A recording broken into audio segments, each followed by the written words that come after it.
cool. We're live, man. All right, cool. Cool. Good to see you, dude. Yeah, you too, man. You too. Welcome to the Muse podcast. Yeah, thank you. I'm happy to be here. I can't believe we never met in person. Before, I know. It's crazy because, as you know, I worked with Chef Gray, and for years I've heard your name. He's talking about the team in New York, and Sharky was always one of the names he always brought up. Yeah, with a few others. So while you were great. Yeah. Well, I think for the audience, maybe just like a little background on how you got here, like how you got to where you are today, because you've worked for some incredible chefs. You worked a bunch overseas, which we're going to talk about, but maybe just a little wind up of your background. Yeah, sure. So, I started off in New York. We're working with Daniel Boulud. I guess just a kind of quick summaries. I went from New York with Danielle. And you were at Restaurant Danielle, right? I was at Restaurant Danielle for a few years, right? Yep. Yeah. So I worked a couple stations there. I was quite young, and after working there, I really wanted to do something different. I wanted to work overseas. That was kind of a big goal of mine. So Why? I felt like at that time I was just working at, it was one of the best restaurants in the country for sure at that time.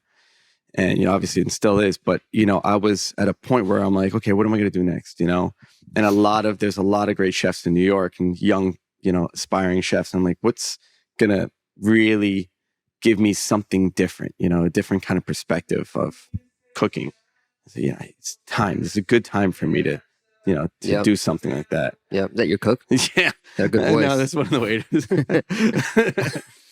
We have a great team of singers. Yeah.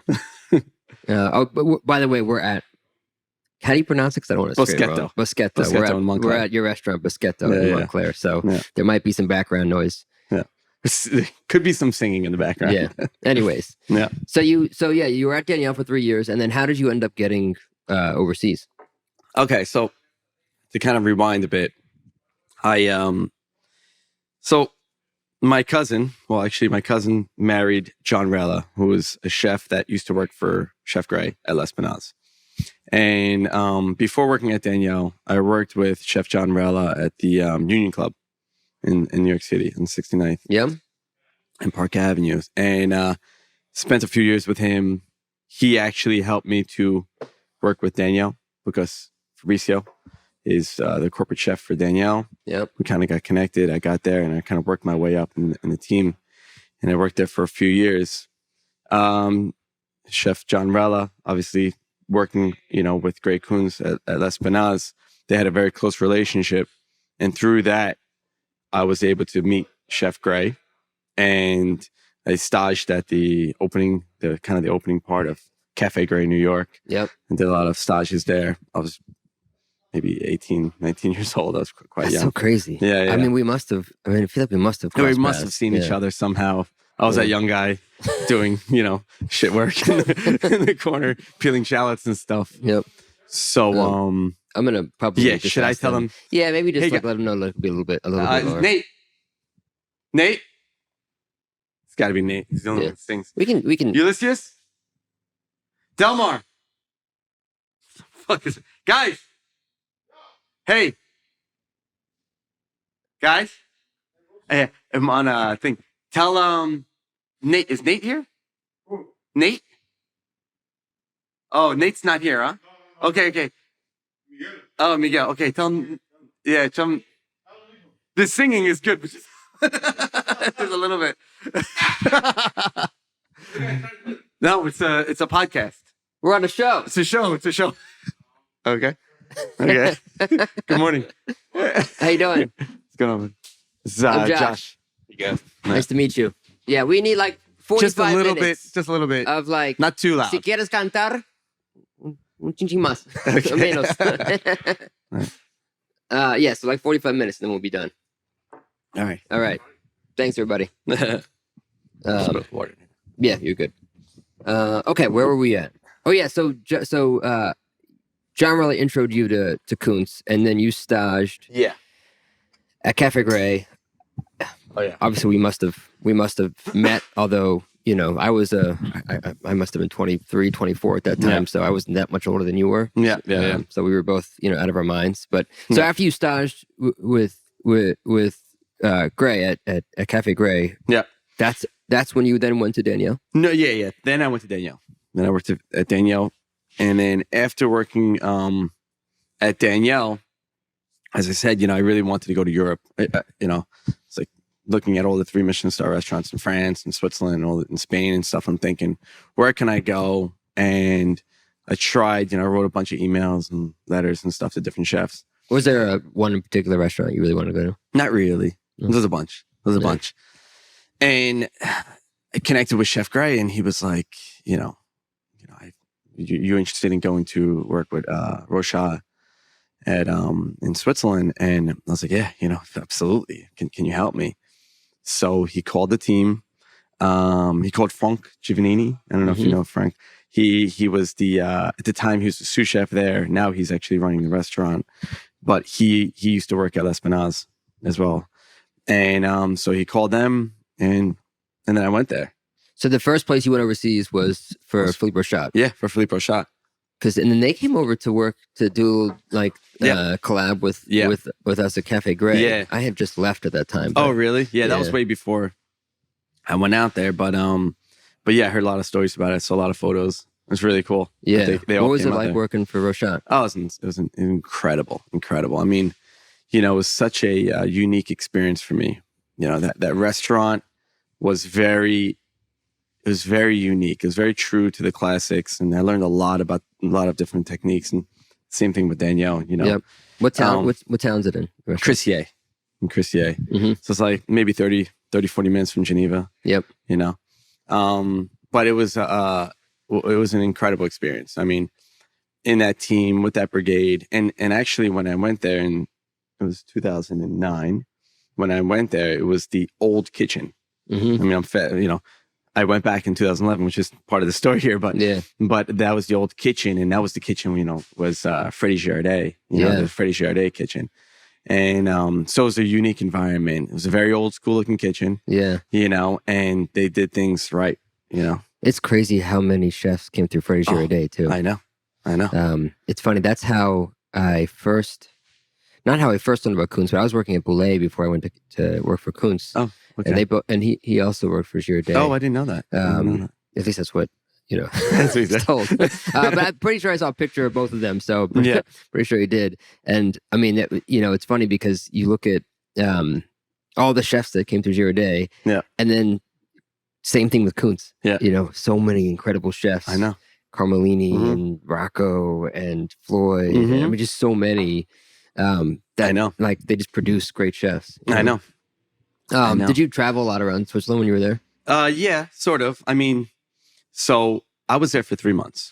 The plan for me was 3 months stage and then go back to America. So I just, I packed up for 3 months. While I was out there, I kept in touch with Chef Gray. He was, checked in on me a few times. And one day he calls me. He's like, "Do you want to come to Hong Kong? I'm opening a restaurant in Hong Kong." And I was like, sure, 25. I left America to get experience. One of the better experiences to go to Hong Kong with Chef Gray and open up a restaurant. Yeah, sure. And so I accepted it, the role. And then there was a bit of a delay in the process. So after 3 months, I went to France. So a friend of mine, my friend Wilford, who he and I worked together at Daniel. He was the chef at a restaurant called Le Bastille de Moussier. It's a Lane Ducasse restaurant in the south of France. And I was like, Wilford, I got some time. So I spent a few months there with him as well. So that was a great experience. Yeah, it's a beautiful restaurant in the middle of a mountain in the south of France. I mean, every day they change the menu. The menu is very small, about 3 or 4 courses. And it was incredible. Anything that really comes to mind that you saw or made or did that I mean, for me, it was mind blowing. I was a young kid with aspirations to be a chef, and then all of a sudden, I find myself in the middle of Provence. Yeah. Going to work, like walking down the street, and it's like you got rosemary on. It's really you're in something really special. You know, and I knew that. And, you go to the restaurant and they had this huge wood fire oven that they're roasting chicken, and it's just very, very classic and done right, you know? So I want to check something. Okay, cool. Was there like was there a moment that I'm curious if you had like a moment when you realized, oh yeah, I want to be a chef in these kinds of kitchens? Yeah. Well, big inspiration for me was meeting John Rella. Yeah. So that was during a period of time when I was in culinary school, and I wanted to be a chef, and my cousin, at the time they were dating, meets this chef and who's worked for Chef Gray Kuntz. He was in New York City doing some fantastic things. And I was like, oh man, music, huh? Yeah, probably cut that. Oh, fuck. It's not good. That's.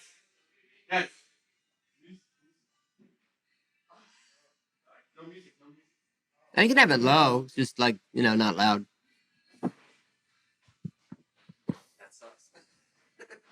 It'll be fine. It probably won't go through anyways, because you gotta be really close to the mics, but okay, it's all good. Yeah. I mean, we were just talking about how we're in a restaurant. So in case any of this doesn't get edited, it's because back and forth the cooks are doing their job and listening to music. But we were just talking about like what inspired you to start cooking. I think about like, I went to culinary school. I don't think it like clicked yet. Like, oh yeah, I want to go work in incredible kitchens. It wasn't until like I went to I started working at this Michelin star restaurant in Norway. And just like, I still remember like 2 or 3 things that I was like, holy shit. Yeah, this is what I want to do the first month. Like I remember then like confying fennel and then caramelizing it on a plancha. Yeah. And like this like celery puree and then like getting whole scallops in. And I was like, I still to this day remember these things that we did. Yeah. That are like the reason why I was like, this is what I want to do the rest of my life. Yeah. Although now I'm doing something else, but was there any like food or dishes or things that you saw like that like sparked it? Yeah, I think John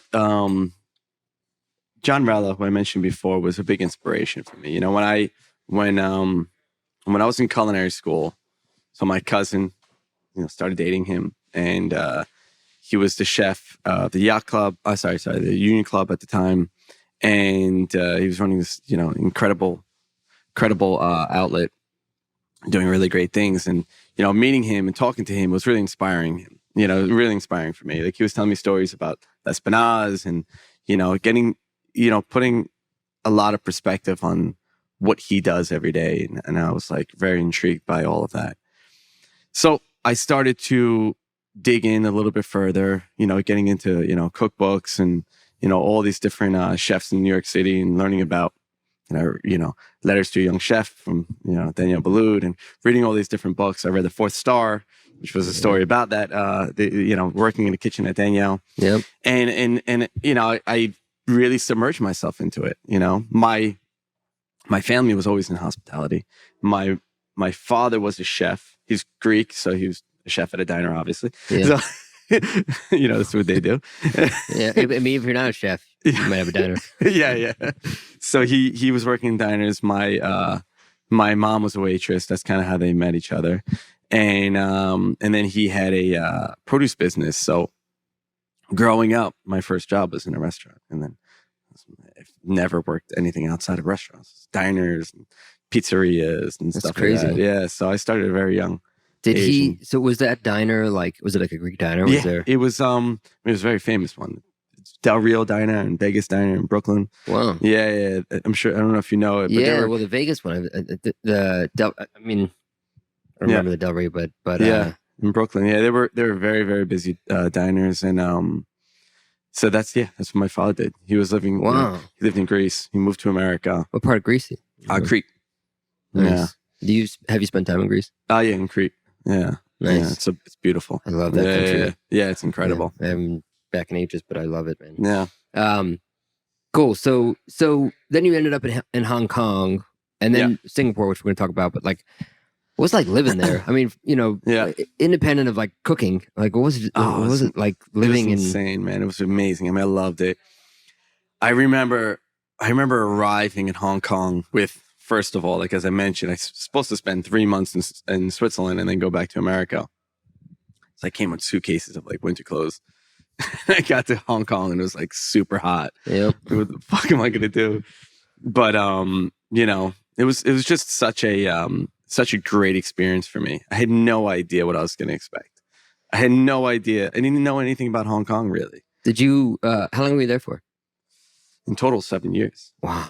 Yeah. What did you do on your time off? Oh, I mean, I met a lot of friends. Hung out a lot. I was it was an inspiring spot because when I got there, working with Chef Gray, he had a very open mind towards ingredients and products from different areas, and especially being in Hong Kong. Yeah. So we embraced that a lot, and I just wanted to continue to further my knowledge on Asian cuisine.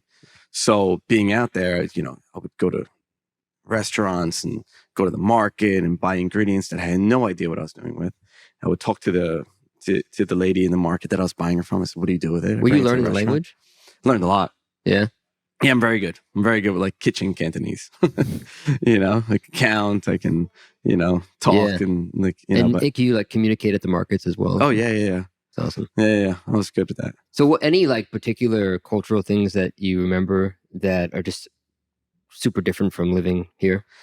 Yeah. I mean, in the beginning, it was a cultural shock, but eventually it was very comfortable. What were some of the shocks? Like, what are the things? I mean, just arriving in Hong Kong, you never see anything like it. All the buildings are really close. It felt like everything's on top of you. There's a lot of people in the street.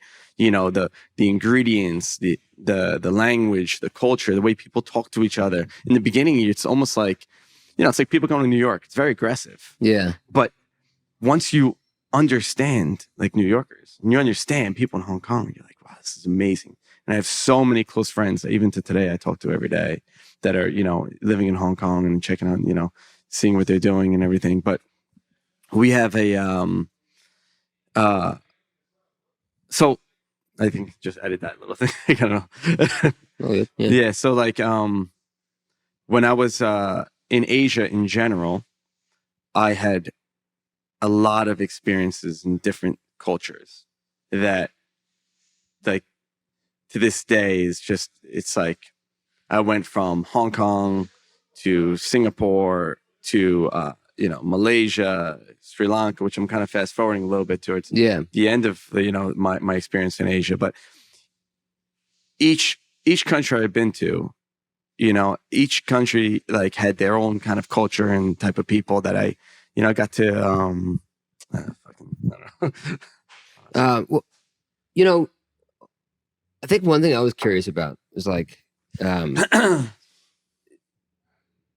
the kitchens in those countries, and I don't know how much of like the political system has an influence or just just socioeconomical, but like is the culture in working in those kitchens different from the culture in the States? Oh, absolutely. Like what's different about it?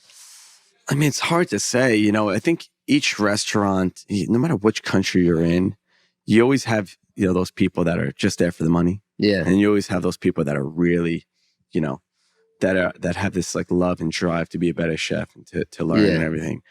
And that's one thing you'll find in every country in the world, I feel like. You know what I mean? You kind of have to weave your way through. Yeah, you get the mix of the missionaries and the people that actually it's always part of it, Is there a big like culinary scene of like people like like bouncing ideas off each other in Hong Kong?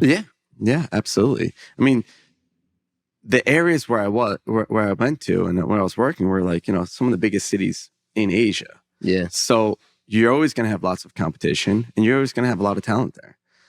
So there was a great community in each one of these locations, especially in Hong Kong. Yeah. I mean, Hong Kong, when I first got there, it was not what it is today. There was a handful of great restaurants. Now it's a city full of great restaurants. So, I saw, I was there through that entire transition where there was like, there was no, there weren't those, there was the hotel restaurants. Now there's restaurants on the streets, it's independent restaurants, So. Is it primarily like people from outside of China that are opening restaurants? And I guess the Western restaurants, yes. but you have some incredible like Cantonese restaurants in Hong Kong that are run by local Cantonese chefs, and those are incredible, and those are some of the best restaurants in that city as well. Yeah, but then you have a lot of chefs from Europe and America came in Australia, kind of make their way into countries like Hong Kong and Singapore, and they set up incredible restaurants with great teams. And in Hong Kong, you were at what was called Cafe Gray Deluxe. Yep. Which I was always curious that I asked Gray a number of times. He didn't really have a good answer for it, but why? But because we had Cafe Gray, and the menu was pretty similar. Yeah, especially a lot the of opening. it was the opening was in the opening for sure. But I mean, it seems like it was just an extension of Cafe Gray. But was the idea for it to be more high end than the one in New York? I don't think so. No. I don't think so. That was definitely not. That was definitely nothing that was ever discussed. I mean, it was Cafe Gray, but in Hong Kong. The only thing I would say would probably be different, and I've only done stages at Cafe Gray in New York or eaten there, but I think it was probably I wouldn't say it was more Asian, but we were utilizing a lot of local products. Yeah. So it was naturally, we were using ingredients like yam mok choy and different types of. What's that? Yam mok choy. It's like it's a type of lettuce. Yeah, I figured it was like some sort of choy. Yeah, it's like it looks like romaine lettuce, but a little bit different, a little more green, not no white in the middle, kind of like how romaine is, or yellow. And it's got and you saute it. Oh yes, you cook it. It's amazing. So it's probably one of my favorites. It's funny because I love grilled romaine better than me too. than just raw romaine, anyways. But you had a lot of classes. Did you guys have like the truffle soup or the truffle bouillon? Yeah, of course. Nobody does. I know. No one does truffles like Kunz. I know. No one. I know. I say all the time. I don't know if it's controversial, but there's not a chef. There's not one restaurant I ever have been at ever, and I've been to all the 3-star Michelin and 4-star New York. Nobody does it like Kunz. I know. The way that it's really just the preserving of those black truffles. I know. I mean, it's like port, Madeira, salt, but like when he preserves those truffles, that juice is like I know. It's like fucking gold. There is one other restaurant. Oh, really? Which I found out about. Rochat. Well, he probably learned it. Yeah, he probably learned it from there. Yeah. I would imagine, like, if you go, I never ate at Rochat. I never ate at Girodet's spot. I imagine probably he probably got it. It was incredible for me to see the parallel between the two restaurants, because there was a lot of there's obviously a lot of inspiration that Chef Gray got from Girodet. It was interesting because they cooked like similar, obviously, because he worked for him. And but I think that because going back to Chef Gray's history, after Girodet, he went to Hong Kong and then went to New York, so you kind of saw a lot of that Asian and Cantonese influence into the cuisine that he did at Esplanade. And so that was the difference, I think, in the two. But it's like everywhere you eat, other than maybe Rochat and Girodet, maybe there's other places, but like you just, it's like something you just put on top of it afterwards. You shave white truffle, you shave black truffle, maybe you saute the truffle, maybe you like stuff it with something, but it's when he like crashes. The basic premise for anybody that hasn't eaten or cooked for Kunz is these preserved truffles. Typically you dice them, saute them, little shallots, crash some chicken stock, crash pork, crash Madeira, maybe a little cream or veal stock, and that like crashing of that every time and then finishing with with the truffle juice is like it's the dish is truffle instead of like the dish is something else with truffle. The dish is truffle. That's good explanation. Really, it's like the truffle soup. It's got like that purple hue to it. You just there's nowhere else that really does it that way. I tend to like Chef Wiley came to our team summit that we did last year. We do a team summit for Mies every year, and Wiley did like this talk. We did like a little fireside chat, and I gave him a couple gifts, and one was just a jar of preserved truffles. I was like, put this on some pizza, man. Anyway, so you worked for Kunz for 7 years in Hong Kong, and then how did you end up in Singapore? Well, I after working with him at Cafe Gray, actually, I opened up a restaurant called Mr. and Mrs. Fox in Hong Kong as well, with the same company, Swire. Oh, really? So yeah. So Swire, they're the company that opened up the Upper House Hotel in Hong Kong, which brought me out to Hong Kong in the first place with Chef Gray. And after working with him for a while, I was like, I wanted to do something. I wanted to do a restaurant on my own, kind of. And they invited me to open a restaurant with them. So I opened this restaurant. It was great. Mr. and Mrs. Fox. It was in Quarry Bay in Hong Kong.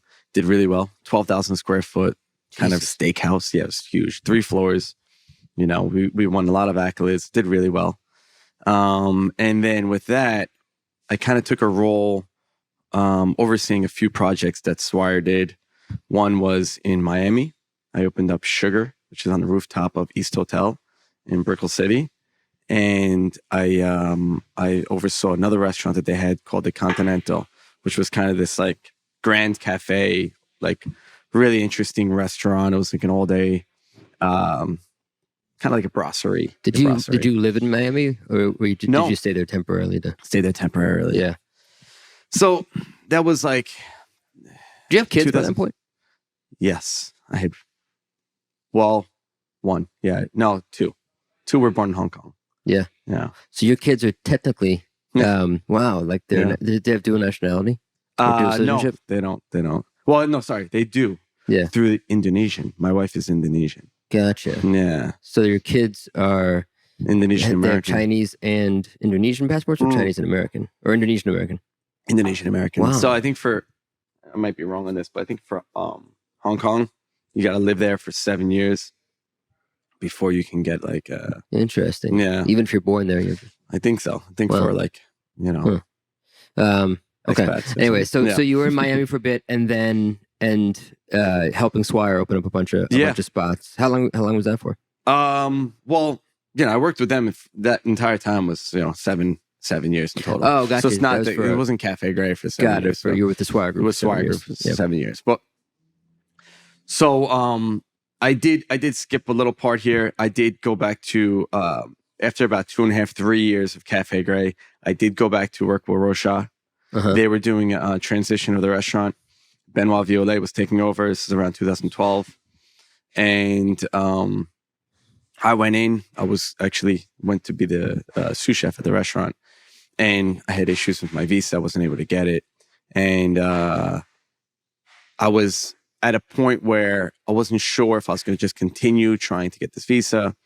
And, I was in great contact with Chef Gray. And he was like, listen, we're looking to potentially do another restaurant. Would you be interested in coming back? So that's what kind of brought me back to Hong Kong. Gotcha. Yeah. Cool. Yeah. Cool. And then eventually you ended up in Singapore. How did that happen?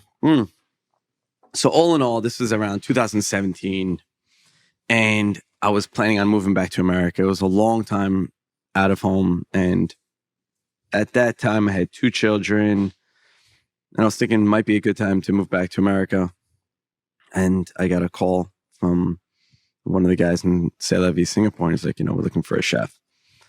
So, I looked it up. I'm like, at that point, I've never been to C'est La Vie. I knew about it, but I never, didn't really know.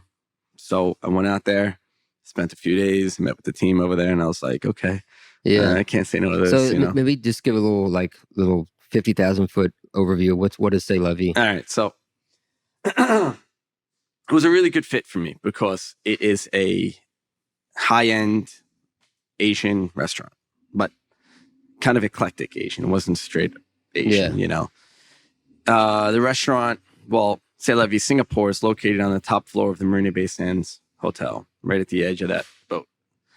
It's a beautiful restaurant with an incredible view. It's big. It does, quite a lot of covers per night. So, for me, it was going to be a challenge from being able to execute high-end food, doing the type of numbers that they were doing in that location. I thought it was an incredible challenge for me. I love the fact that it was Asian because being there for so long, I really geared myself towards Asian food. I loved it. I love cooking Asian food. while I was working at Cafe Gray and these other restaurants, on my days off, I spent a lot of time doing stages. I went to work with David Thompson at Nam in Bangkok. I went to Japan. I went to Vietnam. Worked sometime with Michael Bao. I don't know if you know Michael Bao from New York. Do you know? Michael Bao used to work in New York. Where in Vietnam were you? Nha Trang. Oh, okay, cool. Yeah.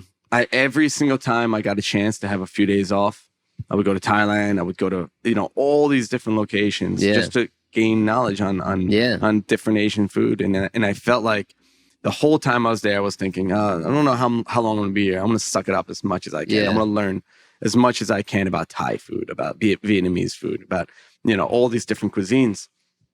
And then I started to incorporate it into the food at Cafe Gray. Yeah. And Chef Gray was open to it. He was like, "Yeah, Joe, he's like, what do you got there?" And he used to he used to make fun of me. He's like, "What do you got? Pundang?" What the fuck is pundang? And I was like, "Oh, chef, trust me, it's going to make it really crispy." And I don't know if anybody knows what that is, but I remember he used to always fuck with me with that. He's like, "What are you doing with this?" And I was like, "All right, just let me see." All right, this is so good. What did you do with it? Oh, pundang. Yeah. It's a good name. It's a good name. Probably even saying it wrong, but it's like this limestone that you put it in a jar. You fill it up with water and you use that water on top. So it helps with making things crispy. Yeah. In what? Like in batters or? Yeah, in batters. Yeah. Yeah. So I learned a lot of little techniques that people weren't doing with Western cooking. I'm just imagining Kunz. He used to break my balls. I would come back from being in Thailand for 3 days with a bunch of ingredients, and he'd be like, "What the fuck are you doing?" That's awesome. So, the only thing I remember hearing about C'est La Vie was that they have this the most expensive tasting menu in the world. Oh, that was before I went there. They had an event where it was I think they sold the dinner for $1 million. You had to take a helicopter to land on. I don't know. Yeah, it was I think it was $2 million. Maybe you're right. Actually, it was $2 million. They would fly you there, and they would put you up, and it was just the whole menu was some experience, but it was like $2 million or something. Yeah, it was a $2 million meal. I mean, that location I can't think of a better location in Asia or the world. It's beautiful. And when you're up there at C'est La Vie and you look outside, you see this, it's incredible. You see the Kallang River, and then, the F1 track is, right in front of the building. It's such a iconic location. It really is. And I ended up being the group executive chef for the company. There's a couple C'est La Vies. There's a bunch, and I opened a lot of them. When I arrived, they had Hong Kong, Bangkok, and Saint-Tropez. And then as I, during my tenure there, I opened Sri Lanka, Kuala Lumpur, Taipei, Tokyo, so Dubai, Shanghai. I think that's it. There's quite a lot. That's nuts. What's the company behind it? It's El Catterton now. Used to be LVMH. Wow. El Catterton, yeah. But it was LVMH when I started. Wow. Yeah. I didn't realize El Catterton got into overseas. Yeah. Singapore must have been such good food. Oh yeah, what a great city. Any memorable meals there, or hawkers? I can go on for another hour. Tell me some. I've never been to Singapore, so I'll tell you a little bit about it. What's really cool about Hong Kong, Singapore, especially during that time. I had a third child. Jeez. Yeah, in Singapore. So 2 were born in Hong Kong, and at that time they were probably 4, something like that, 4 or 5, and then 1 was born in Singapore. It was just such a great lifestyle. I had an apartment that was pretty close to the restaurant. So every day to go to work, I would take my bike or my scooter along the Kallang River on the track that, people, the F1 track, going into work. And there's, hawker stands all over the place, all over Singapore. So I would take my son, if I was, early in the morning, go get kaya toast and, what's that? Kaya toast. Oh man, that was another thing that I used to do with Chef Gray as well. He loves kaya toast. But kaya toast, kaya is a coconut spread. Okay, it's a coconut spread. We have peanut butter, they have kaya. It's a coconut spread. Okay, is it just coconut, or is it seasoned with things? Yeah, it's sweet. It's a sweet with pandan, sometimes but there's different types of kaya, but normally it's pandan and coconut. And when you eat it, the way it's like traditionally served is like grilled bread with kaya and butter. Sounds so good. All right. And then you dip it in like a half cooked egg. It's like very like pretty much raw, but it's not raw. It's just like cooked for a few minutes and then let it sit. So when you crack it, it still has the white around the outside of the yolk, but it's raw. Yeah. You crack right into it and it's raw. And you serve it with dark soy sauce. Wow, so it's sweet. So the spread is sweet, but everything else is savory. Salty. So it's served with like you put a little dark soy sauce inside and a little white pepper. And you take the kaya, dip it inside. That sounds so good. Can you get kaya here? Yeah, you can. Yeah, I'm sure you can probably get good quality kaya like from a jar. Yeah, for sure, especially in New York. Yeah, but good kaya toast? No, I haven't had it anywhere here. What kind of bread? What kind of bread do you use? They use like this. It's almost like a white bread, like a white bread, but not really. I don't know how to explain it. It's but they toast it over toast if you get a good one, toast it like over a charcoal. meaty pan kind of thing, or like a meaty pan, or like a kind of Pullman or something. Yeah. But soft? Is it like a soft bread? Soft, but it's grilled. Yeah. So it's a little crispy, and then you just dip it inside, and then you eat it, and then kopi susu or kopio, kopi. See, these are all things that you probably wouldn't know unless you lived in Singapore or in Asia and then those areas. So like the whole coffee culture over there is incredible as well. Like the local coffee, I love it. Yeah, kopi is coffee, and then like kopi C and all these things are like how you want your coffee served. Yeah. So if you like here, you say like light and sweet or something like that. Yeah. It's the same thing, but in different. Gotcha. Yeah. And is it similar to like Southeast Asia where you have like sweetened condensed milk and things exactly. like that? Yeah. Exactly. That's cool. Yeah. I love the Vietnamese coffee. I remember sitting in cafes in Vietnam. I love it. Like it's almost like pour over. Yeah. Any other you had to have a lot of chili crab, I guess. Right? Oh yeah, of course. Yeah, chili crab and stingray, barbecue stingray. I mean, that sounds good. Chicken feed. I mean, all that stuff. I love it. So when are you gonna open a Singapore restaurant? I would love to do that. I mean, it's funny because I'm doing, Italian food here. Yeah. We'll talk about that, I promise. Yeah, I know. But like the funny thing is about like my career and my entire path has just been like started off really heavily French. Yeah. I am Italian, my background, Greek and Italian. Yeah. So Italian food is kind of always been part of my life. You're just like a mutt, man. I'm a mutt. I know. You're Greek. And my kids are Greek, Italian, and Indonesian. He's Greek and Italian with an Indonesian wife, and lived all over Asia and France. And I know. It's funny. It's funny how that happens. So, I mean, do you think you'll do some sort of Southeast Asian or Singapore? Yeah, I have to. You have to, right?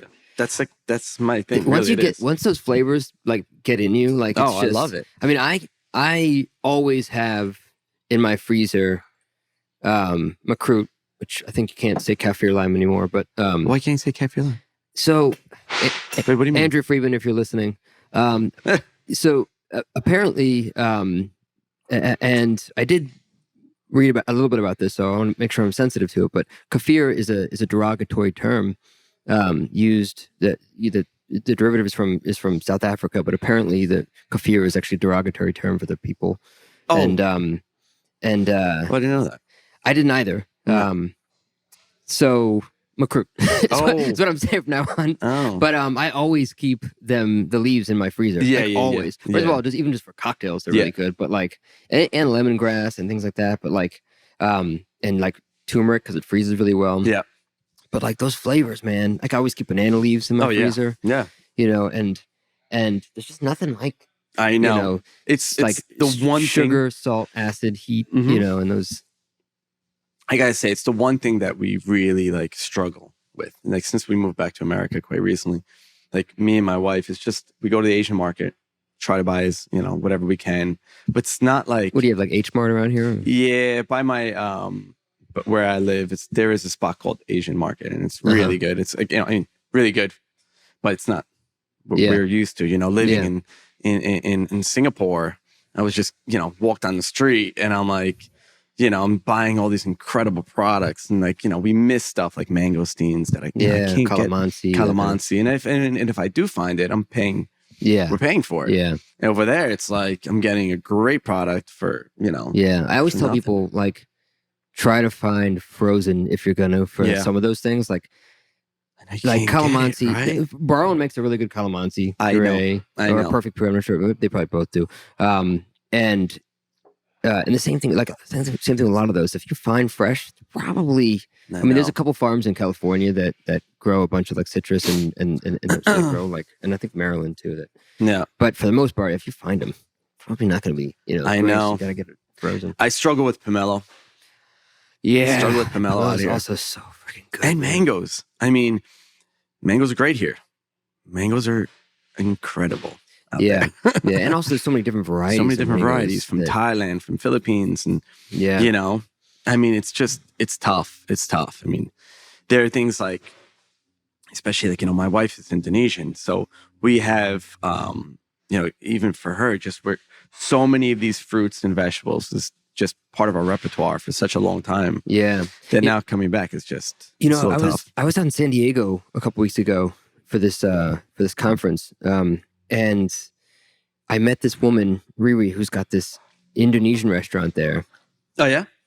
And she shipped over a rice hut from Indonesia and put it in her backyard. Yeah. And her and her husband run this restaurant that's like, it's really, first of all, it's beautiful. And they grow all their own things there. So they, in their yard, it's like in this like, suburban community. Yeah. You have this like rice hut. Yeah. And then they're growing like pineapples and kefir. Oh, really? And like everything you can think of. Oh my God. Like bananas and things. And it's all on the menu in this beautiful rice hut that they shipped over. And the reservation is like a year out because there's only 6 seats. Oh my God. I gotta look this up. Yeah, it's really cool. I would love to check it out. And they're sweethearts. I'll put in the show notes more of the info about it. But I didn't know a lot about the Indonesian cuisine. Like there's like this golden rice, I think that was like really cool. But anyways, that's another cuisine that's I think it's not really explored the way. I'm surprised it's not. I mean, it's so good. It's another place I did a lot of stages in. And I went out there and I learned how to cook a lot of local dishes and stuff that I also introduced to the repertoire that I was doing at the restaurant. Are there any ingredients that like you're trying to make sure you can source here for?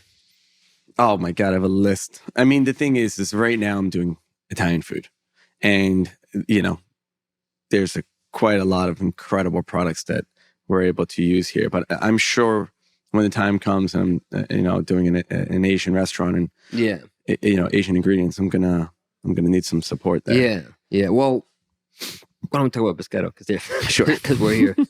Yeah. We're in Montclair, New Jersey. Mm-hmm. Why did you come back to open this place?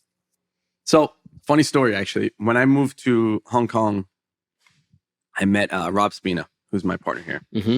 Rob had a bunch of restaurants in Hong Kong, Posto Pubblico, Linguini Fini, Stonella, and him and his team, I just became really close friends with the chef, him, his partners and stuff. And Rob and I always spoke about like, we should open a restaurant one day together. We became like close friends. Yeah. Is he from here? New Jersey. Yeah. He's from New Jersey. I'm from New Jersey. And, we just kept in touch. He ended up moving back to America. He's, doing his thing. And, a few years later, I ended up moving back to America. We're like, all right, you want to do it? Should we do it? So he had this idea for Boschetto. He explained it to me. We, in the beginning, I was a little bit like, I was a little unsure of what his vision was. It was, I got to be honest with you, I wasn't too sure of like, what we wanted to turn this into. And, we kept working on it little by little. It evolved into what we were able to create. And I think it's quite unique. Tell me about the concept. I mean, it seems, you walk in, it's a beautiful open space, lots of glass, very white, like white walls, white floor. And then, obviously order at the counter, but like maybe a little origin, like what's the concept? Yeah, it's different from anything I've ever done. It's different from anything. And it's like, it's very casual vibe, but at the same time, very elevated. We want people to feel like they can come in any time of the day, They could be dressed up or they don't have to be dressed up. They come to the counter, order what they want, they sit down, we bring it out to them. They want to order more food, they can order more food. It's almost like this, we wanted to create this very, very,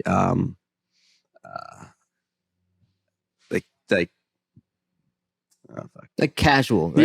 It's hard to explain. Like when I see it, the menu is obviously like very traditional, not like red sauce Italian by any means, but like a lot of things that are like Grisha. It's like like a lot of things that are somewhat familiar if you know at least the maybe level 1 and level 2 of Italian cuisine. But you can walk up to the register and order. You sit down. I'm assuming like if you want more, server comes up. It's like hey, and you refill your drinks, things like that. Exactly. But it feels like the kind of place that you can plan to go to on a Friday night, or you can say, I'm hungry. I'm gonna get a bowl of pasta and pop in. And then there's like sparkling wine on the counter. Then they come in and they order the food, and then it's like, all right, we focus the majority of our team is in the kitchen. This is because there's not too many waiters out here. There really is no waiters. You order your food, and we have a bunch of people that are able to serve the food and help out the guests, but it's not like people coming around taking your order. So in that respect, we're able to really focus on the food, having a little bit extra staff, making sure that everything is perfect. We're buying, great ingredients, and there's, it's also very simple. The matriciana, for example, it's the best guanciale I can get. I try to, maybe 15 different guanciales. And right now I'm really happy with what I'm using, but if I find a better one, I'll use it. It's really just figuring out what the best products. Finding a good guanciale is tough. Usually they're like over cured. They're like too little bit too hard. When you're cooking it, is it still remain that little juice? Or is it going to be dry and salty? And so I have to imagine I think we were talking about this. Like your version of simple reminds me of like when Marcus Glocker is talking about how simple Coleman is. Okay, it's simple.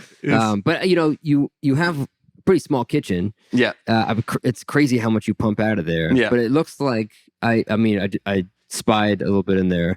Using incredible ingredients. Bianco di Napoli tomatoes are there. I see the Caputo 00. But it definitely seems like you're doing some tricks to manage being in a small kitchen. Like I saw like the 1 kilo bags of Caputo instead of like the big bags. I'm guessing it's just easier to store and portion that way. Right? No, we're using the big ones as well.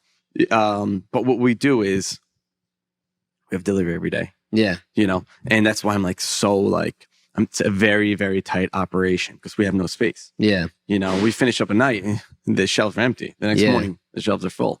Which is great because we have no choice but to rotate every day. The fridge becomes full, and the fridge becomes empty. And it's like it's a very, very, very tight operation due to our space. But it's working. It's working really well. But you make pizzas too, right? So I imagine they have to sit at least 24 hours, the dough, right? Actually our dough is a 48-hour process. So that takes some space. So we do a poolish, and then we do a bulk ferment, and then we make our dough. It's a process, but it's something that we have to just work with our space. Half of our walk-in box is like dedicated to pizza, and the other half is That's great. And is the idea that you want to open more of these? Yeah, that's the idea. Yeah, for sure. When did you guys open? Maybe 2 weeks ago. About 2 weeks ago. Oh, really? Yeah. Wow. Yeah. It's quite new. I know it was recent. But we kind of went through a very long soft opening, and we did that on purpose. We came into the space. And what's funny is that we came into the space with a menu and an idea for the restaurant, and the original idea was pizza, elevated pizza. And then as we started creating dishes and we were getting more products in, I was like, it became an Italian restaurant almost, It became an Italian restaurant, more of an Italian restaurant than a pizza spot, which was our original idea.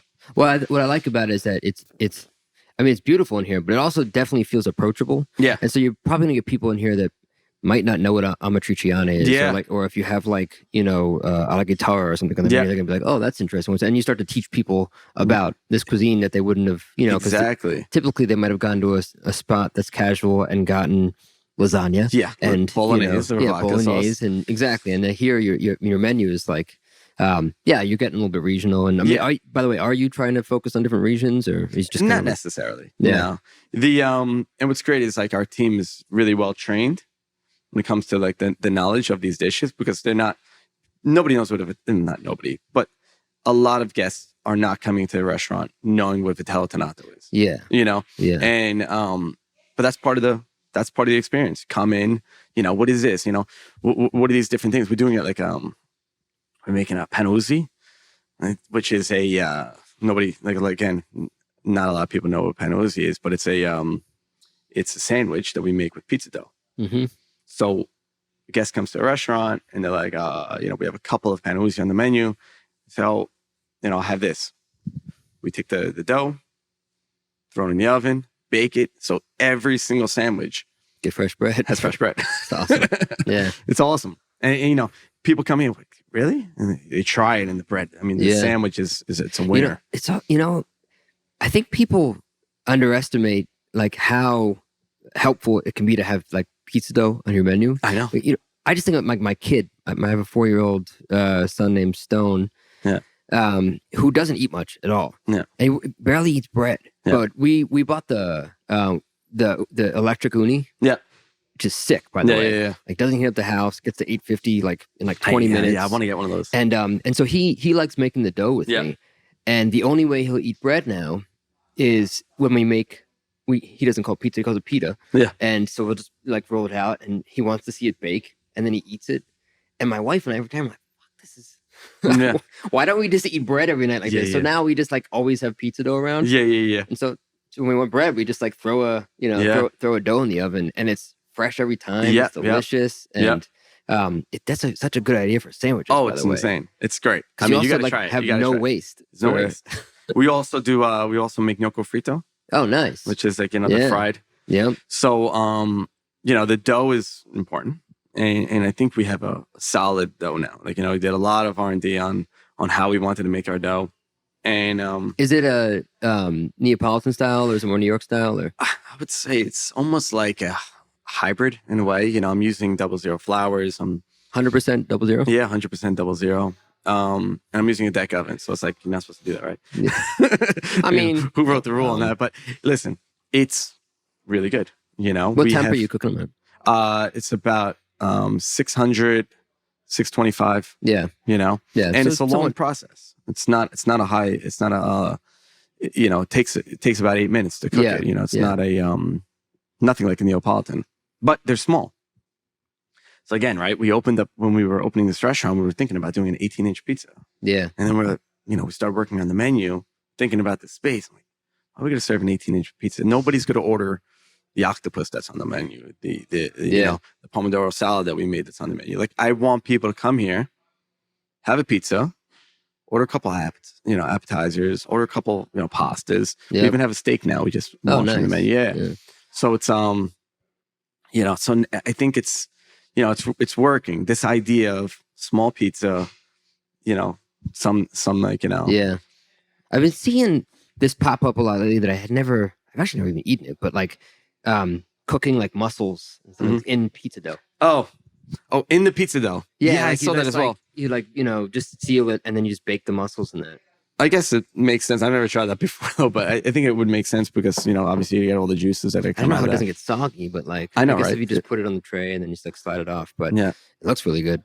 I'm curious. Obviously, you're cooking you're cooking Italian food that's probably as far from Kunz as we could. I know, or maybe even Danielle. Yeah, but like I'm curious. There's still I'm sure so much impact of those two chefs and Rochat on what you do. But what are some like the lasting impacts that Chef Kuntz and Danielle and maybe Rochat have had? Oh my God. I mean, listen, I think I cook Italian food like I think if Chef Gray were to open it, I'm sure obviously he would do much better because Chef Gray. But I with the inspirations like I did with Chef Gray and Danielle, especially, I have tomato fondue.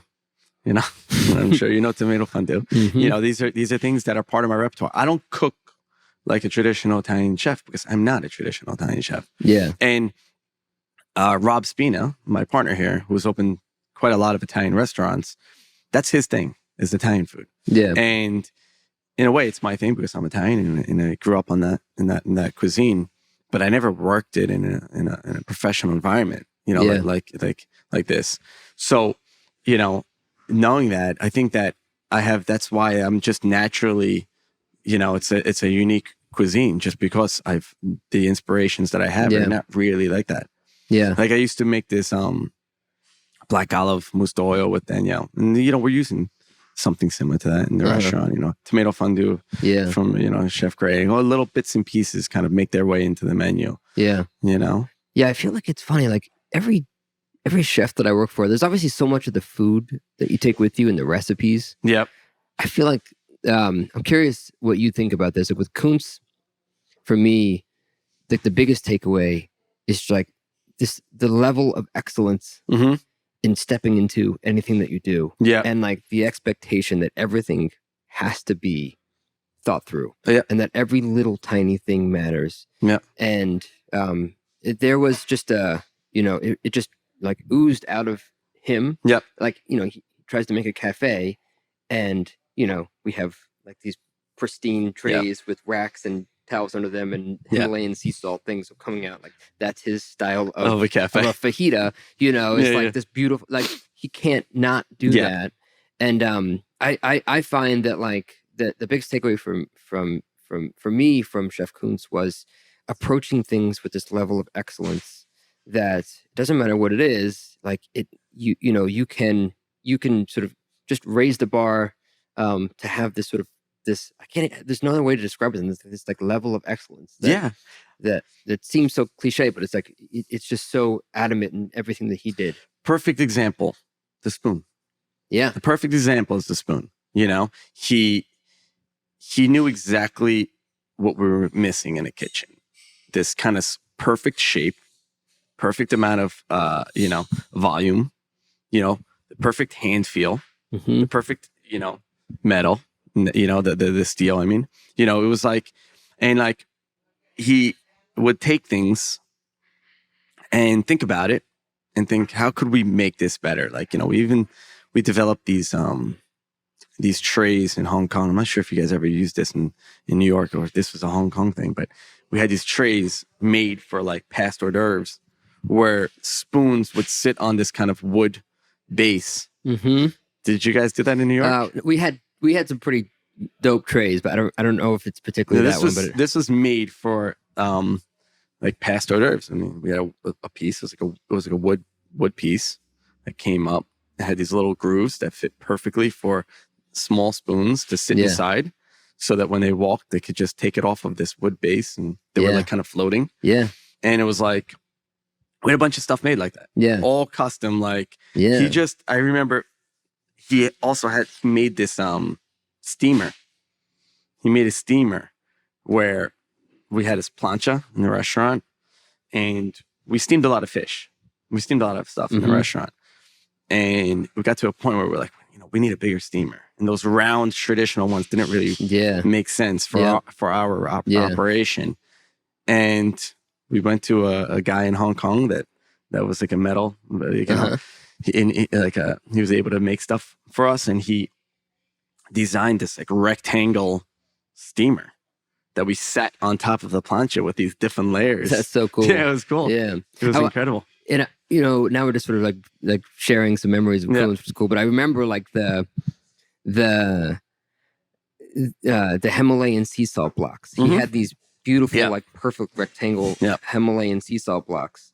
There's just a block of Himalayan sea salt, and he would do these these kaffir shrimp, with the marinated, and you have the kaffir lime, the curry, and kaffir lime oil, you know, like you think of like a flaming fajita, and it's like, but he has like a silver platter, with a perfect, beautiful like towel underneath, and then a beautiful silver like rack over that.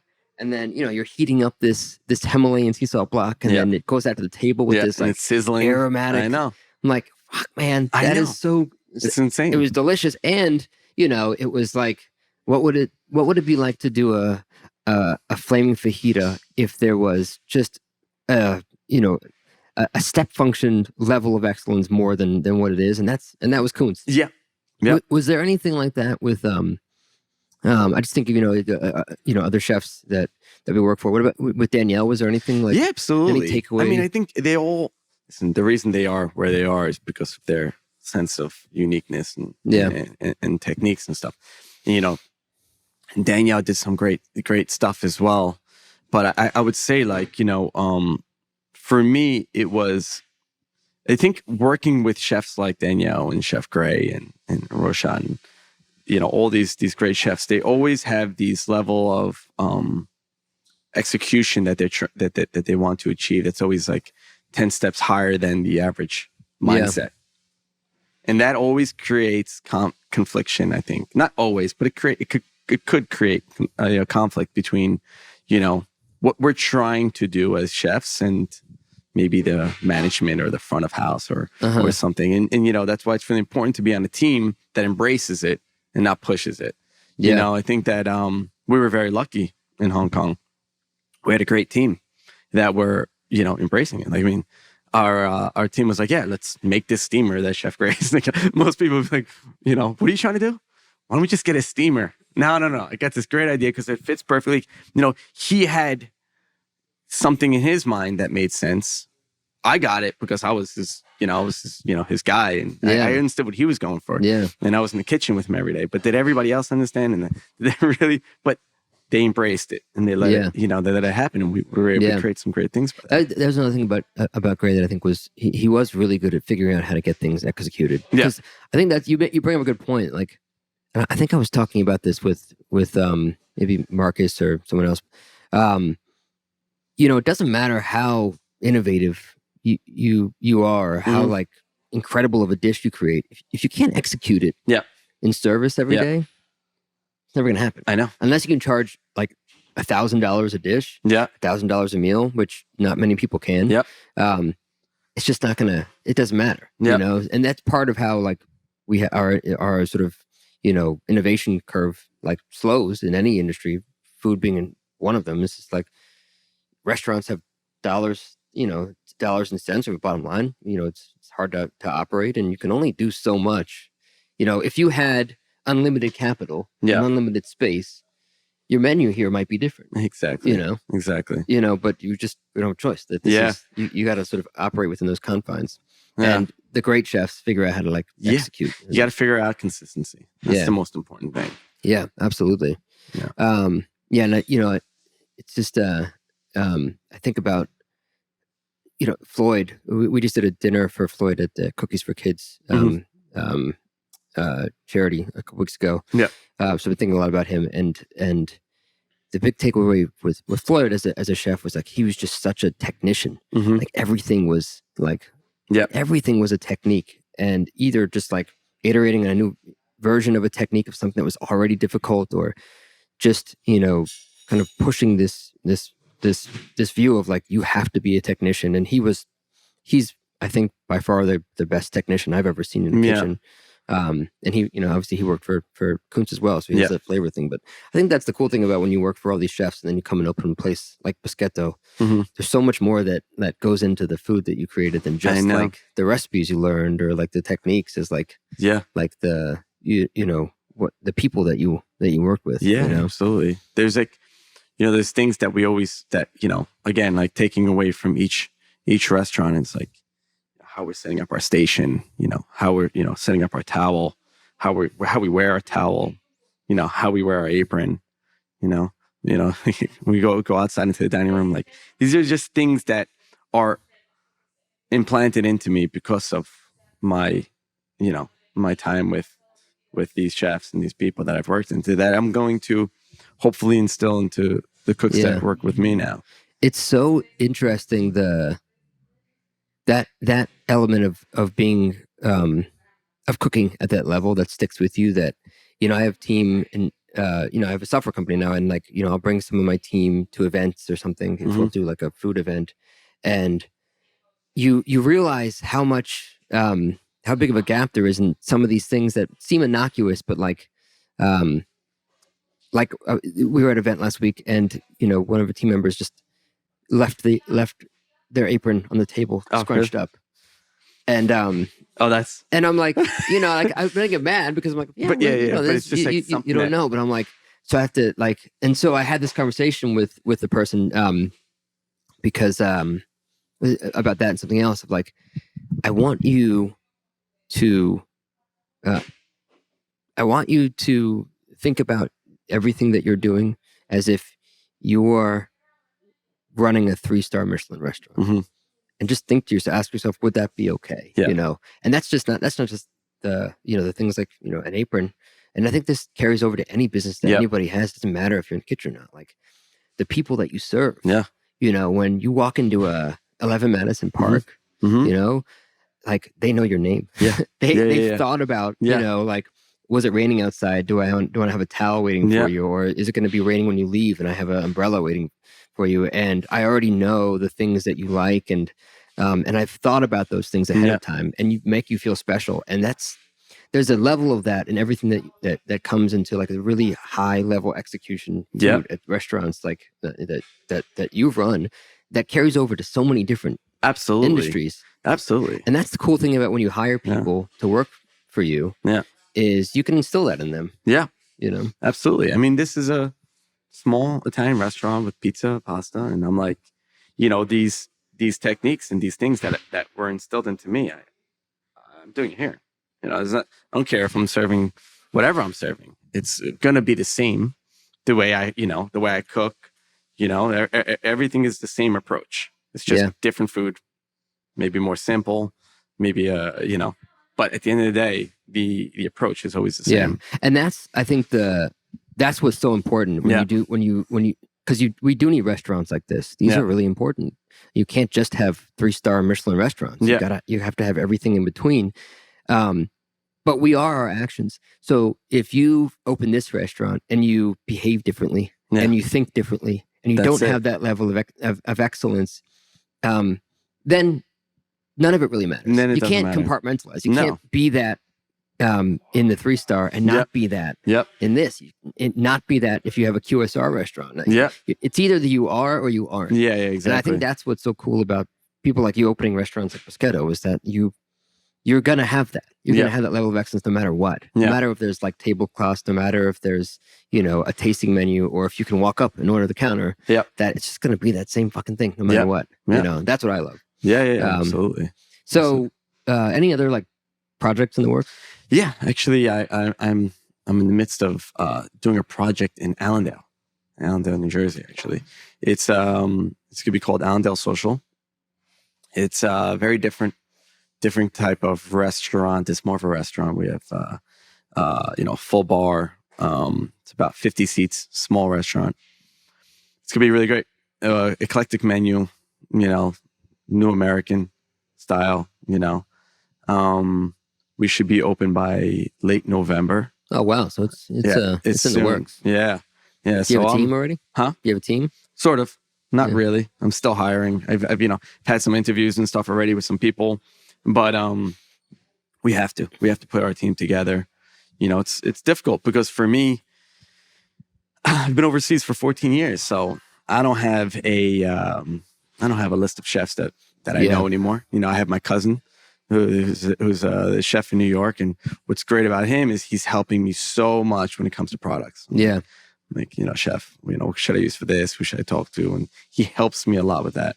But when it comes to staffing, it's tough. Staffing's a... Yeah.